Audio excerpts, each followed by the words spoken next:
My name is Doug and I'm a trainer at the Y, and I have some information for you today pertaining to exercise. And this particular group is aimed at parents who don't have a lot of time, which is parents. So I'm going to demonstrate two different levels. One level is I don't have a lot of time, but I'm not exercising currently. I don't have a lot of time, but I'm familiar with the exercises, because there's a big difference between the two. And I can simplify this for you. There are fundamental human movements that we're going to cover: a squat, a hinge, a push, a pull, and a loaded carry. So the first one that I'm going to start with is a squat, and I'm going to make some basic assumptions about where you're going to do this, whether you're a beginner or you've done some exercise before. You don't necessarily have a gym, although we definitely prefer that you do it here at the Y, because we have lots of things that'll make your journey a lot easier. So the first movement is going to be a squat, and typically I'll use an object. For me, it's a little easier because I have a little bit of control. The height of this is roughly 18 inches, but you can use anything that won't collapse and it won't move, because the goal is simply to give you a cue so you know how far to go. So when I squat, there's a handful of things I'm going to look at. Comfortable stance, feet pointed generally straight ahead. So I have something to do with my arms. I'm going to do a thumbs up for posture, eyes straight ahead. First step is to sit back.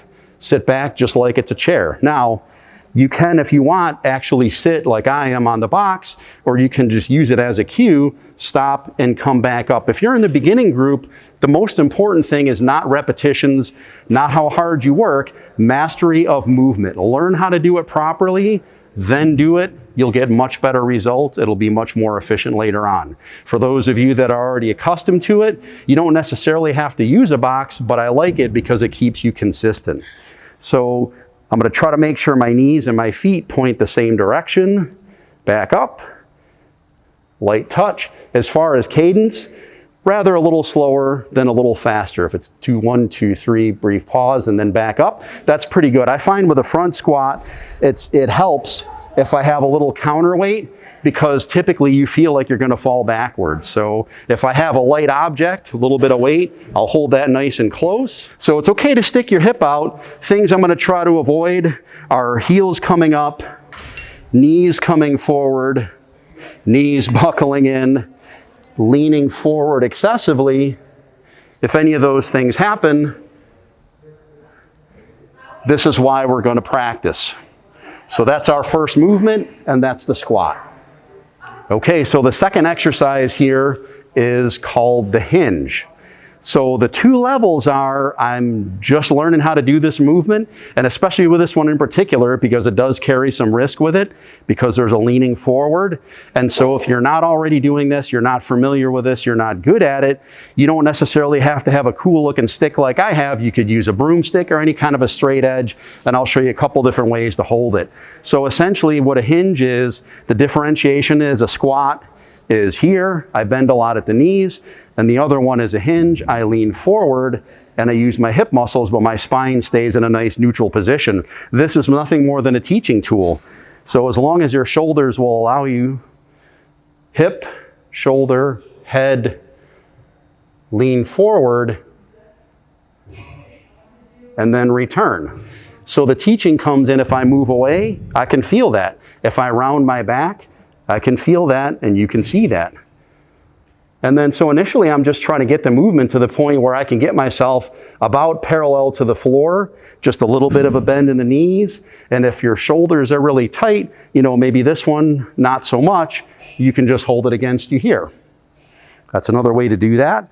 So if you're at the point where I'm familiar with that movement, I just need a little bit of a challenge, there's a number of implements you can use. You can use a bar, you can use dumbbells. For me, here, we're just going to use a kettlebell. And also, the height of the object you're lifting needs to be high enough that you can address it without rounding your back in order to pick it up.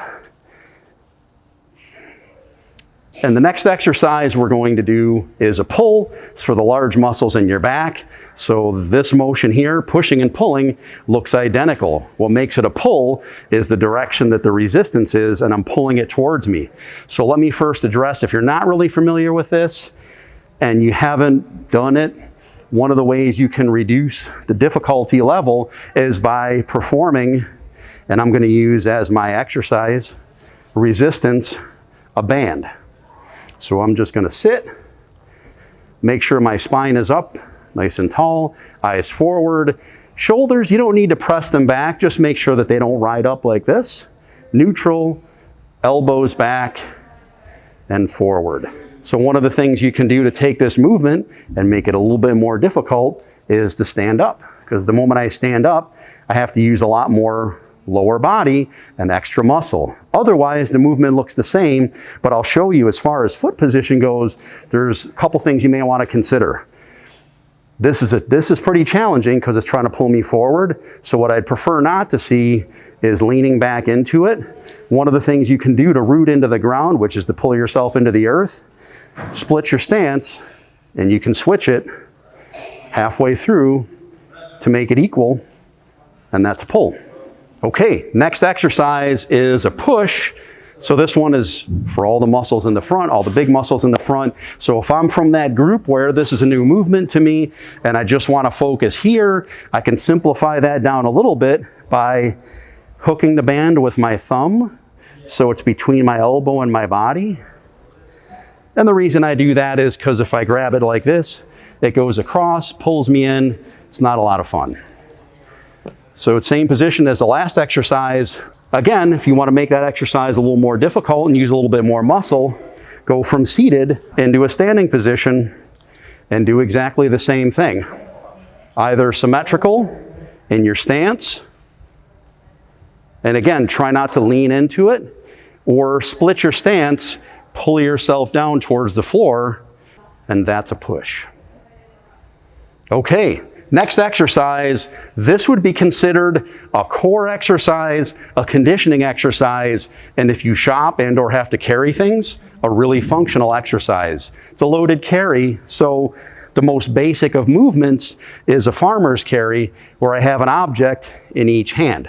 So if you're brand new at this, form mastery of movement, and that simply means for our purposes, upright. Don't exaggerate your posture. Let's just say I have a little bit of a forward posture. I'm not going to get to upright. I just want to make sure that the weight doesn't pull me any further forward, doesn't pull me to one side or another, and doesn't alter my gait to the point where I'm taking tiny little steps. So what I'll do is pick a weight that I can handle fairly easily. And that's the loaded carry. Okay. So to wrap up and to give a little depth to the exercises that I just demonstrated, let's talk briefly about things that really matter, such as repetitions, sets, and rest periods, and frequency. So typically, these are all strength movements. Our range is going to be, a repetition is just a full range movement. So that's going to be anywhere typically from 8 to 12. Or my preference would be, and you can certainly try it any way you please, is to use a timer and then start out with something along the lines of, although this may not be perfect for everybody, 30 on, 30 off, and then try to keep the numbers fairly small. So fairly small would be 30 by 10. If you're brand new, remember, mastery of movement's a lot more important than how much work you're producing. So don't worry about keeping track of anything other than this motion looks good, so let me accumulate 30 by 10 with 30, 45 seconds, a minute rest in between. So a set is nothing more than if I do 10 repetitions and stop, that's a set. So typically within the course of a week, I'll do all those exercises 2 times. You can do as little as 1 set, or you can do 2 to 3 sets. That really depends on the amount of time you have, where you are in terms of your overall conditioning. But either one is okay as long as the weight or implement you're using doesn't force your body to do anything that you don't want. Please, please, please engage us. Ask us questions. If you see us, floor, wellness staff, stop us, ask us, this is why we're here. Most important thing for us is relationships. We really do want to help you out, make sure you reach whatever your goals are. Whether you think it's a big question, little question, anything is good. And look forward to seeing you here at the Y. I'll see you soon.